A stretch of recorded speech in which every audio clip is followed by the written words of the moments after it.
High court आणि supreme court याच्यामध्ये जे वकील प्रॅक्टिस करतात त्यांना इंग्लिश लँग्वेज वापरणं कंपल्सरी आहे का, असा जर प्रश्न आहे तर त्याच्यामध्ये उत्तर हो येतं. का तर हायकोर्ट आणि सुप्रीम कोर्ट याच्यामध्ये जे प्रॅक्टिस करतात तर त्यांचे हायकोर्ट आणि सुप्रीम कोर्टाचे जजेस त्या वकिलांना इंग्लिश लँग्वेजसाठी कंपेल करू शकतात.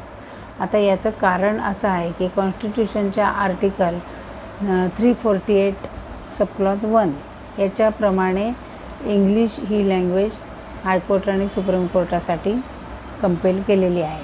याचं कारणही असं आहे की हायकोर्ट आणि सुप्रीम कोर्टामध्ये जे जजेस जे वकील प्रॅक्टिस करतात तर ते भारतातील वेगवेगळ्या भागातून येतात. त्यांची अपॉइंटमेंट ही वेगवेगळ्या भागातून पासआउट झालेले लोक त्याच्यात अपॉइंट केले जातात.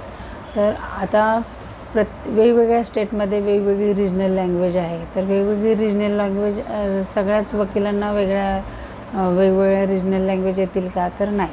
तर मग आता कॉमन जी लँग्वेज आहे कोर्टात प्रोसिडिंगला ती इंग्लिश आहे. मी सर्व जजेसना ती इंग्लिश लँग्वेज आली पाहिजे आणि तुम्ही ती त्याच्यामध्ये प्रोसिडिंग चालवता आलं पाहिजे.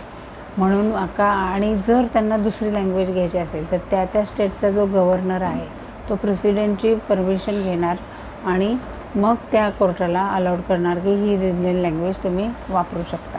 म्हणजे काय, इंग्लिश ही कंपल्सरी लँग्वेज आहे आणि प्रत्येक स्टेटचा जर गव्हर्नर आहे त्यांना रिजनल तिथली लँग्वेज वापरायची असेल तर प्रेसिडेंटची परमिशन घेऊन रिजनल लँग्वेजला ते परमिशन देऊ शकतात. पण आधी प्रेसिडेंटची कन्सेंट घ्यावी लागते. नाही अदरवाईज इंग्लिश ही लँग्वेज जी आहे ते हायकोर्ट आणि सुप्रीम कोर्ट याच्यामध्ये कंपेल केलेली आहे.